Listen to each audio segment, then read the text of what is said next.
अब हमने देख लिया कि आर.एच. विटेकर ने 5 किंगडम क्लासिफिकेशन दिया था। R H. Whittaker gave 5 kingdom classification. What was that?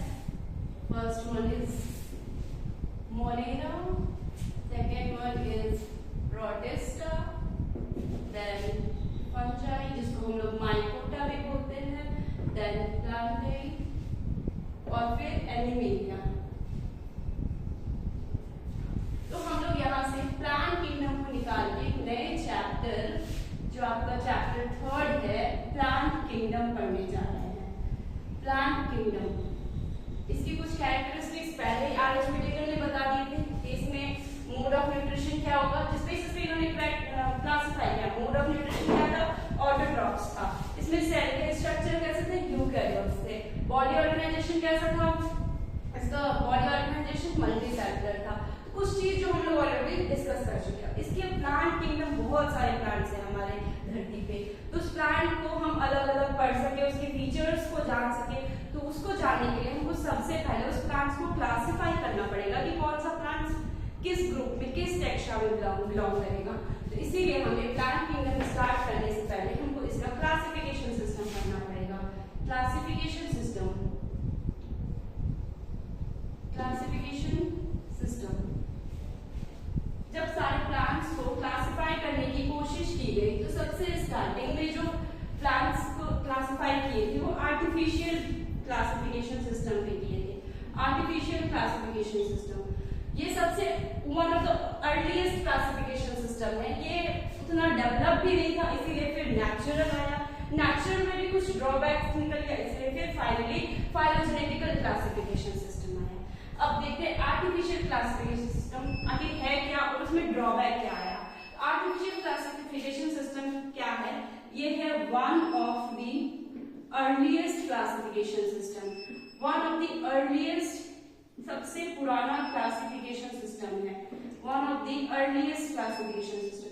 इसको किस बेसिस पे हम सारे प्लांट्स को आर्टिफिशियल सिस्टम क्या बोलेंगे कि आर्टिफिशियल क्लासिफिकेशन सिस्टम है, किस बेसिस पे क्लासिफाई कर रहे थे, पहले ये समझते हैं। इसमें हम क्या कर रहे थे, सिर्फ एक या दो मॉर्फोलॉजिकल कैरेक्टर को स्टडी कर रहे थे। मॉर्फोलॉजिकल कैरेक्टर मतलब जो बाहर के एक्सटर्नल फीचर कैरेक्टर है, जैसे colour of leaves, shape of leaf, बस इन हैबिटेट्स, इन बेसिस पे जो मॉर्फोलॉजिकल, वो भी एक दो, बहुत ज्यादा नहीं, ओनली एनसीईआरटी में लिखी है बेस्ड ऑन वन और few gross superficial morphological character means एक दो जो बाहर से सुपरफिशियली दिख रहे हैं, उस कैरेक्टर के बेसिस पे इसमें हम प्लांट को डिवाइड कर रहे थे। ठीक है, morphological character, it could be vegetative character also and it could be sexual character also. समझ में आया? जैसे वेजिटेटिव कैरेक्टर में हम आपको बता रहे कलर ऑफ फ्लावर या फिर shape and number of leaf के हिसाब से या फिर हैबिटेट के हिसाब से, और सेक्सुअल कैरेक्टर जैसे नंबर ऑफ स्टामेन के हिसाब से। इस तरह पे हम कोई एक दो कैरेक्टर के बेसिस पे हम क्या कर रहे हैं, क्लासिफाई कर रहे हैं। जैसे हम आपको बताते हैं, एरिस्टोटल ने प्लांट्स को क्लासिफाई किया था हैबिट के हिसाब से, हर्ब्स में, सर्ब्स में और ट्री में। ठीक है, और उसी तरह लिनस ने कार्ल लिनस का हम बात करते हैं, कार्ल लिनस ने प्लांट को क्लासिफाई किया था on the basis of number of stamen के हिसाब से। तो ये हम क्या देख रहे हैं, बस एक या दो कैरेक्टर के हिसाब से हमने क्या किया, पूरे प्लांट किंगडम को क्लासिफाई करने की कोशिश कर रहे हैं। बस यही पे इसका ड्रॉबैक निकल गया। जैसे आपके सामने एक ग्रुप ऑफ स्टूडेंट दे दे और आप बोले आप इसको क्लासिफाई कर दीजिए, तो आप उसको बस एक कैरेक्टर ले लिए, चलो मेल और फीमेल के बेसिस पे क्लासिफाई कर देते हैं। तो ये तो क्या हो गया ना, हमने बस कोई एक क्राइटेरिया या कोई एक बेसिस लिया और क्लासिफाई कर दिया कि ठीक है मेल और फीमेल भी क्लासिफाई कर देते हैं। पर इससे ड्रॉबैक ये निकल गया कि हम कुछ क्लोजली रिलेटेड स्पीसीज को क्लासिफाई कर रहे हैं, जिनमें कुछ रिलेशनशिप है,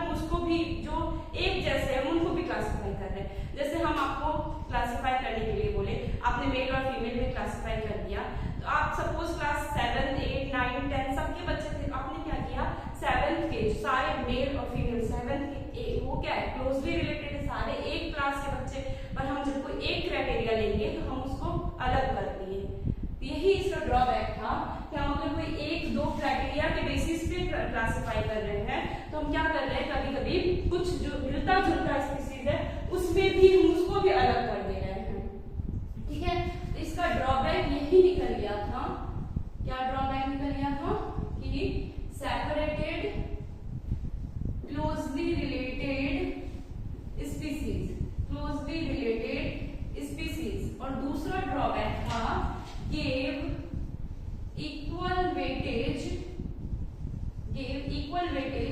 to vegetative and sexual character। अब इसमें ड्रॉबैक क्या है? अगर दे दिया तो क्या दिक्कत था? अगर इक्वल वेटेज दे दिया तो देखते ही इसलिए ड्रॉबैक है क्योंकि जो वेजिटेटिव कैरेक्टर होता है वो एनवायरमेंट के इफेक्ट में आके इजीली चेंज हो सकता है। इसमें एनवायरमेंट का इफेक्ट इजीली दिखता है जो सेक्सुअल कैरेक्टर में नहीं दिखता है। तो आप इन दोनों को इक्वल वेटेज कैसे दे सकते हैं? जब आप आर्टिफिशियल क्लासिफिकेशन करते हैं तो मॉर्फोलॉजिकल कैरेक्टर में आप वेजिटेटिव कैरेक्टर और सेक्सुअल कैरेक्टर दोनों का पढ़ाई कर रहे हैं, दोनों को स्टडी कर रहे हैं, इस बेसिस पे क्लासिफाई कर रहे हैं। और आप इन दोनों कैरेक्टर को इक्वल वेटेज नहीं दे सकते। जो हमारा सेक्सुअल कैरेक्टर होता है वो इंटैक्ट होता है, वो एनवायरमेंट के जल्दी उस पर असर नहीं पड़ता है। पर वेजिटेटिव कैरेक्टर जैसे उसका कलर हो सकता है कि कलर आसानी से चेंज हो जाए एनवायरमेंट के इन्फ्लुएंस में आके। तो इसीलिए ये आर्टिफिशियल सिस्टम ऑफ क्लासिफिकेशन में कुछ न कुछ ड्रॉबैक्स था, तभी आया natural system of classification. Natural system of classification ये किस पे बेस्ड था? It was based on natural affinity between organism. और इसमें हम लोग जैसे सिर्फ एक्सटर्नल कैरेक्टर पढ़ रहे थे मॉर्फोलॉजिकल, बस बाहर का कैरेक्टर का स्टडी करके हम प्लांट को क्लासिफाई कर रहे थे। लेकिन हम इसमें एक्सटर्नल कैरेक्टर तो लेंगे ही, एक्सटर्नल कैरेक्टर की स्टडी तो करेंगे, साथ में सारा इंटरनल कैरेक्टर भी पढ़ेंगे, इंटरनल कैरेक्टर भी पढ़ेंगे। तो क्या क्या इंटरनल कैरेक्टर पढ़ेंगे? जैसे हम इसको याद करते हैं, यू आर माई टी, इस तरह से। तो क्या क्या इंटरनल कैरेक्टर लिया गया था? Ultra microscopic character. Ultra microscopic character क्या था? जैसे जो माइक्रोस्कोप से जिस कैरेक्टर को देखेंगे, जैसे सेल का स्ट्रक्चर, सेल अल्ट्रा माइक्रोस्कोपिक, जैसे सेल के स्ट्रक्चर, सेल के अंदर का जो सेल के बेसिस पे जिसको देखने के लिए माइक्रोस्कोप चाहिए, वैसे कैरेक्टर पूरा सेलुलर लेवल पे स्टडी करना। पी फॉर फाइटोकेमिकल्स, ये देखना फाइटोकेमिस्ट्री जिसको बोलते हैं कि उस प्लांट से कौन कौन से केमिकल्स रिलीज हो रहे हैं। ई फॉर एम्ब्रियोलॉजी, उसका एम्ब्रियो भी देखना कि किस प्लांट्स में एम्ब्रियो बनता है, किसमें नहीं बनता है। ये भी हम आपको आगे पढ़ाएंगे जब प्लांट्स को फुल्ली क्लासिफाई कर देंगे। तो अभी हम क्लासिफिकेशन सिस्टम भी पढ़ रहे हैं कैसे क्लासिफाई करेंगे। एंड ए फॉर एनाटॉमी, उसके पूरा देखेंगे कि उसके गैमेटोफाइट्स कैसे होते हैं, उसके अंदर का सारा पूरा एनाटॉमी देखेंगे कि उसके अंदर का बॉडी पार्ट्स में क्या क्या टिश्यूज है, एनाटॉमी में कैसे ऑर्गन बने हुए। लास्ट क्लासिफिकेशन सिस्टम आया फाइलोजेनेटिकल क्लासिफिकेशन सिस्टम, जिसमें इसमें ये ड्रॉबैक हुआ था कि इस सिस्टम को दिया था बेंथम एंड हुकर ने, ठीक है, बेंथम एंड हुकर ने दिया था। उन्होंने क्या किया? उन्होंने फाइलोजेनी को कंसीडर नहीं किया कि कौन किसके बाद आया, इवोल्यूशन को कंसीडर नहीं किया, तभी यही इस सिस्टम का ड्रॉबैक था। फिर आया फाइलोजेनेटिकल, जिसमें based on evolutionary relationship, based on evolutionary relationship between the organism. इससे ये पता चल गया कि किसका एंसेस्टर कौन है। इसमें एक्सटर्नल कैरेक्टर तो दिया ही गया था, साथ में इंटरनल कैरेक्टर भी दिया गया और साथ में इवोल्यूशन को भी स्टडी किया गया।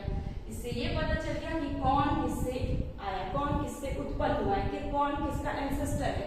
तभी हम लोग जब क्लासिफिकेशन सिस्टम पढ़ेंगे तो हमें पता चलेगा एल्गी आया सबसे पहले, जिस जीवन की शुरुआत सबसे पहले पानी में हुई, जो एल्गी था।